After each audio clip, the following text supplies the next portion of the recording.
Hi, I'm Dr. Hackie Reitman. Welcome to this special two-part episode covering just some of the highlights from exploring different brains in the year 2019. In our second part, we're going to hear from some of the dedicated clinicians, specialists, educators, advocates, and change makers working to improve the lives of those of us with different brains. Sandra Cumper. Our audience watching here at differentbrains.org, what can they do to help end the stigma of mental health issues? We can talk about mental health. The audience, I implore on every person not to be afraid to talk about mental health. It affects every person at different levels. Mental illness may not affect you directly, but indirectly, everything that comes with it, the taxes you pay, being able to get medical care, indirectly mental health affects us all. We see people living on the streets who are homeless. We have to pay for those people to get treatment in our hospitals. So we want to be able to talk about this mental health. We want to be able to talk about recognizing the signs and the symptoms. We invite the audience to come in, be a part of our programs, and to understand it so they too can go out and tell their family members and to encourage those who are living with mental illness to get the treatment they need. Ed Harrold. Let's face it, the brain is in charge. At the surface level of where we're all moving through our life, the brain is actually deciding what our hormonal secretions are going to be. The one thing that really we have the greatest control over is our breathing. And if there's anxiety in your life or there's higher stress levels, number one is slow your breathing down. Don't let that stressor bring your heart rate up and start to hyperventilate and breathe. Because it just throws off that natural rhythm that the body has to move through a 24-hour cycle. So for most folks, it's close the mouth, slow the breathing down, relax into whatever's coming, and know that it's traveled very far to help you.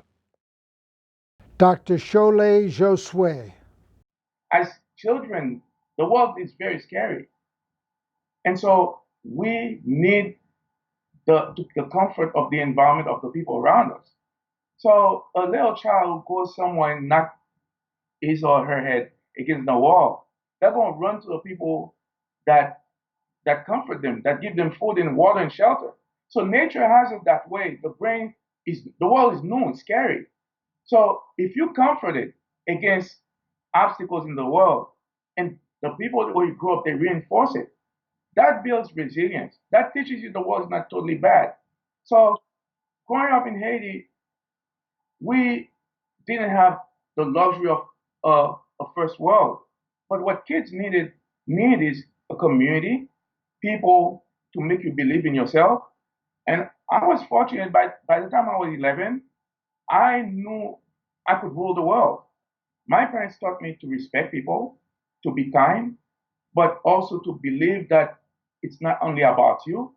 Then once you know that, and you growing up and you didn't know you were going to overcome obstacles, but what the early nurturing gives you, that the world's not totally bad, that there are good people.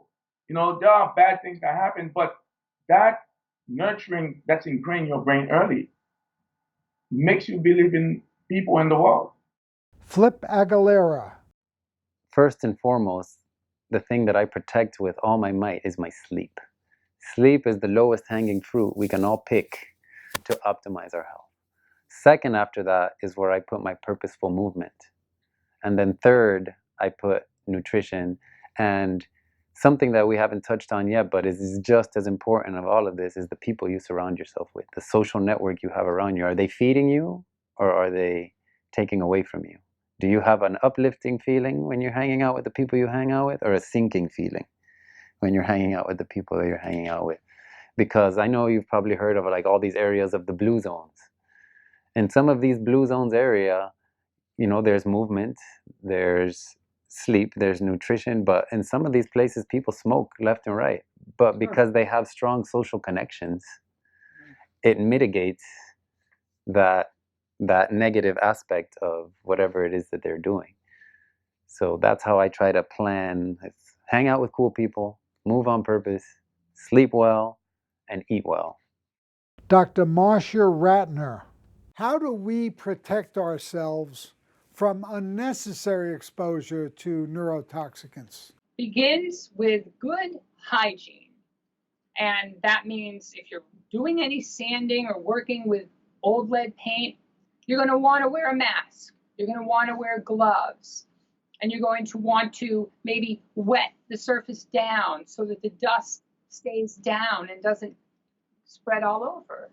And then cleaning things up, you need to be careful. There are terrible stories of people who've tried to vacuum up mercury that has spilled from a broken thermometer. And what they've done is their vacuum cleaner, this was mostly in the days before HEPA filters and some of the vacuums that we have now, but the vacuum cleaner actually vaporized the mercury, put it into the air, and exposed everyone who was in the room. Whereas had they swept up the mercury with a dustpan, the little balls of mercury, they would not have caused as much of a problem. So there are a lot of things we can do from a hygiene standpoint to reduce exposure, masks, gloves, coveralls.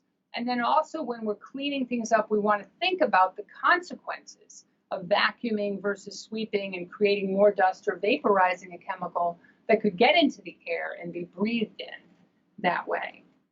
Dr. April J. Lisbon. I want to be a voice in the wind for those families who feel like their voices have been, I don't know if cut off is the right word, but who feel like they cannot express their emotions and their feelings. I want to be that voice for those parents who are always apologizing, because I used to be one of those parents. Oh, I'm so sorry that he's doing this. Oh, I'm so sorry. He really didn't mean to have this meltdown. And apologizing because my child's brain is different. I shouldn't have to apologize because that's who he is. That's what he's about.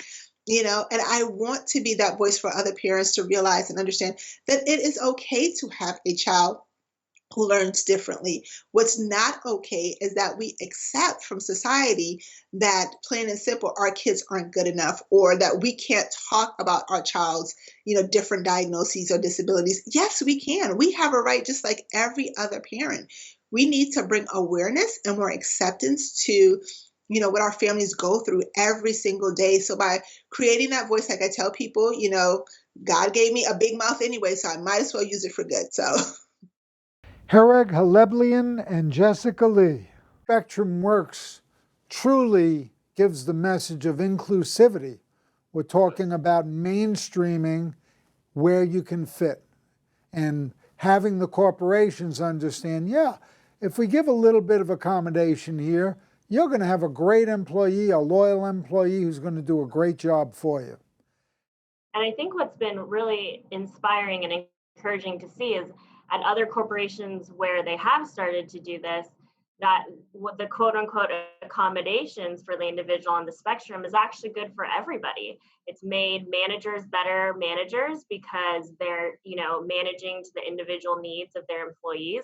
And that's better for every employee that steps into a job. So you really see that the benefits to the business far outweigh, first of all, that they're a good fit for the job.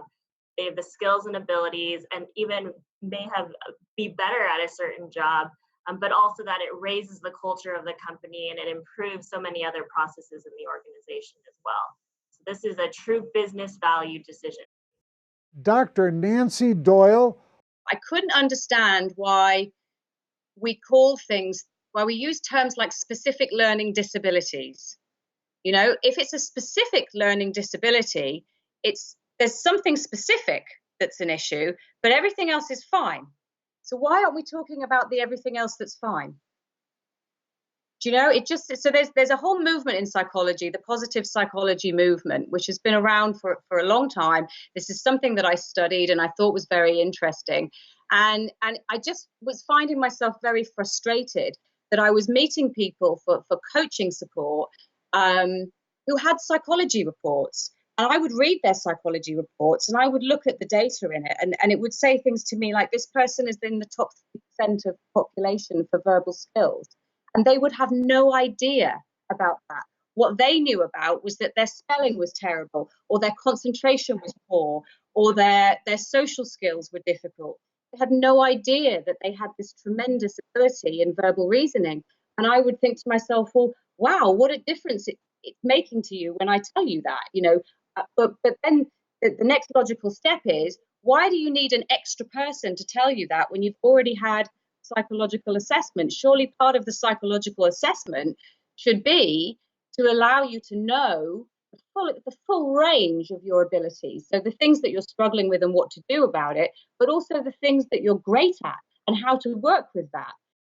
Dr. Debbie Joffe Ellis. The importance, especially at this time, of tolerance, which comes from making the effort to have unconditional acceptance of others who have political beliefs we may not agree with, or certain people in positions of power politically or in the work environment, or family members.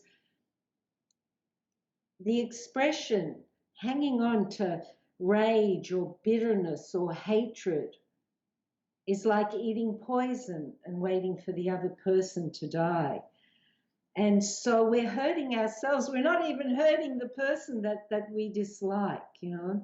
And so to choose to create a climate of tranquility within us that can only be created by thinking in healthy ways, because life will contain loss and suffering. That when we think in healthy ways, we minimize the emotional suffering, which means we liberate more energy for joy.